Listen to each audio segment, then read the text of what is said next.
Are we raising perverts? Well, maybe.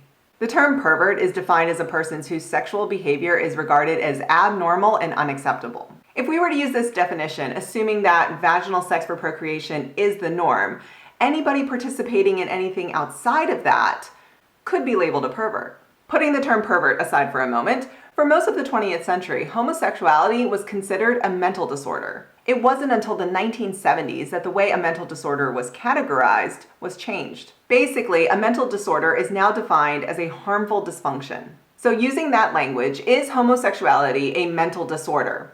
Is it harmful?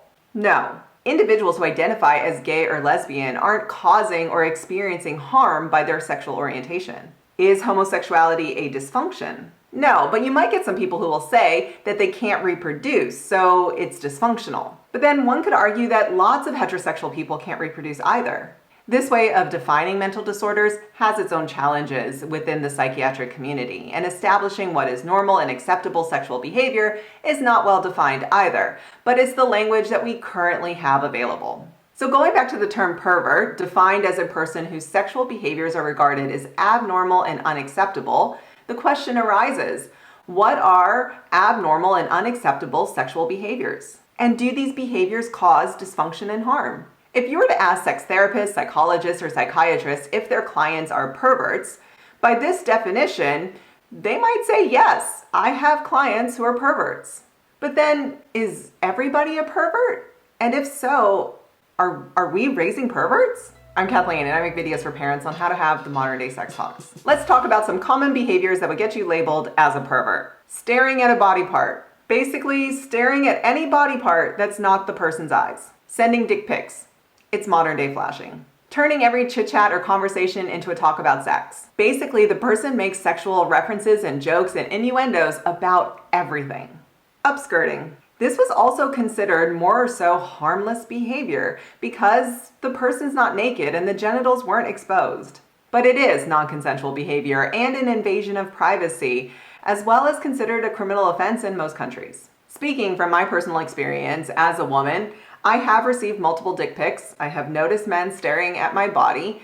I have been to college parties where dudes will talk about sex and how big their penis is when nobody even asked them about their dick size. Are all those men perverts? Well, they weren't making eye contact with me, and they weren't respecting my inbox, and the unsolicited information about their penis size was just that, completely unsolicited. So does that mean that they are perverts? And if so, how did they become that way? Esther Perel, Belgian psychotherapist and New York Times bestselling author, said this: "Tell me how you were loved, and I will tell you how you make love." She posits that how we were treated, how we were loved by our own parents or guardians directly influences our sexuality in adulthood. From an interview with Goop magazine, Esther shares these questions that she asks people. And now I've put these questions as well as reference the article in the description. From these questions, we can infer that how our parents communicated with us, how they taught us, how they shared their values and opinions with us can have a major influence on our sexuality. And what our parents never said to us or explained to us or taught us also has a major influence on our sexuality. Let me share an example. I had an adult man reach out to me after I made a video about having the balls talk. He reached out to me to say that this video had really resonated with him and that he had to have one of his testicles removed when he was a baby due to a testicular torsion. He said that his parents never really had any conversations with him about the loss of this testicle, nor did they talk about this in a way that helped him to understand that there was nothing wrong with him. He wasn't less than for only having one testicle, and he was still healthy. He could produce sperm and reproduce. He never got any information or education about this health issue from his parents. This led to him feeling very self-conscious about it, which then developed into a word that begins with K and rhymes with ink, where he enjoyed pain being inflicted on his remaining testicle. And if you're wondering why I'm not saying that word, you can check out this video that I made about YouTube's monetization policies. Now, sexual do not automatically make a person a pervert. It may be considered abnormal or unacceptable sexual behavior to another person, or it may not.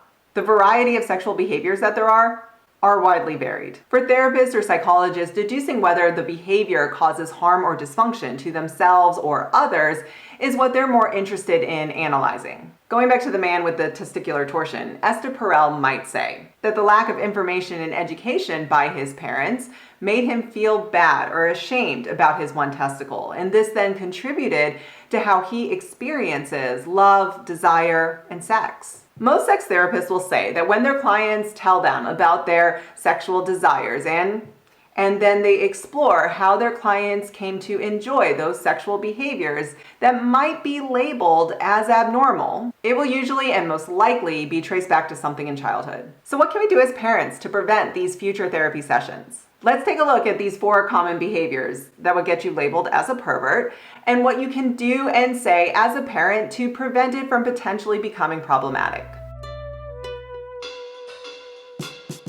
Kids stare. Many adults will stare. For most kids, they look at things with curiosity and they try to figure out what it means. Seeing a person with a prosthetic leg might cause a child to stare, especially if they haven't seen that before. They're staring because they're curious, so give them the information that satisfies that curiosity. This gives you the opportunity to remind them that staring at someone is unacceptable behavior, and then you can explain what it is that they're curious about. They'll eventually stop staring the more you acknowledge the behavior as rude and explain what it is that they're seeing.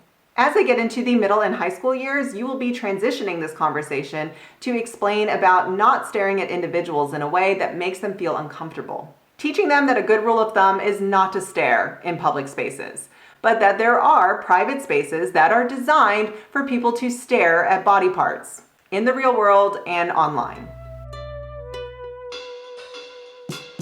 This is a conversation that you have to have with your kid. I would guess that many parents have not explicitly said to their kid, do not send dick pics, nor have they explained why it's inappropriate and unacceptable behavior, because they're still being sent. I'm still receiving dick pics. Much less than before, but I've explicitly said not to do so. So parents, if you don't want your kid to be called a pervert for sending an unsolicited dick pic, you have to tell them not to do it and why it's unacceptable behavior. This could then lead into conversations about sexting and sextortion and appropriate online behavior, which are all important conversations to be having at this age anyways.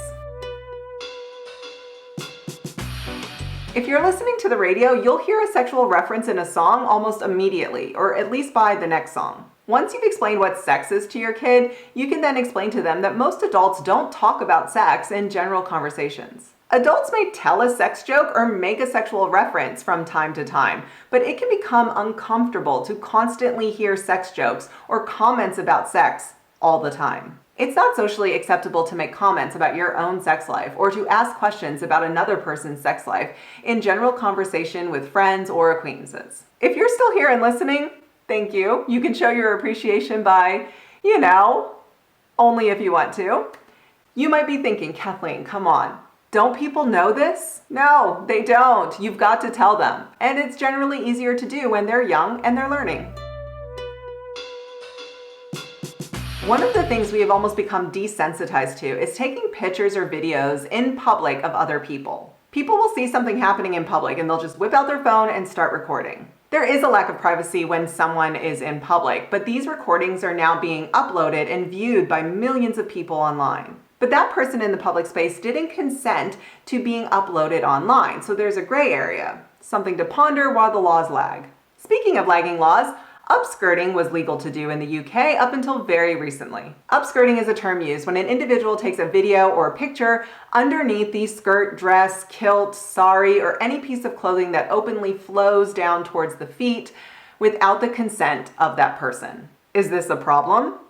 Yeah. A person wearing clothes in a public space to cover their body is not consenting to photos or videos being taken underneath their clothes. So why do people upskirt other people? Well, maybe it stems from a lack of education and boundary setting when a child is young. If a child looked under their parent's skirt or any other piece of clothing and the parent didn't say that that's inappropriate behavior and reinforced bodily boundaries and consent language and social norms, the child might take it as that's okay to do because they haven't been explicitly told not to. If your child has attempted to look under your skirt or clothes, it's not enough to just say, don't do that. You have to explain why. If your kid's in the process of upskirting, you can ask them, what are you curious about? And they'll most likely say, I wonder what's under there. You can let them know that being curious is a good thing, but this behavior is not appropriate. You can say something to the effect of, it's good to be curious about how skirts and dresses and other types of clothes work.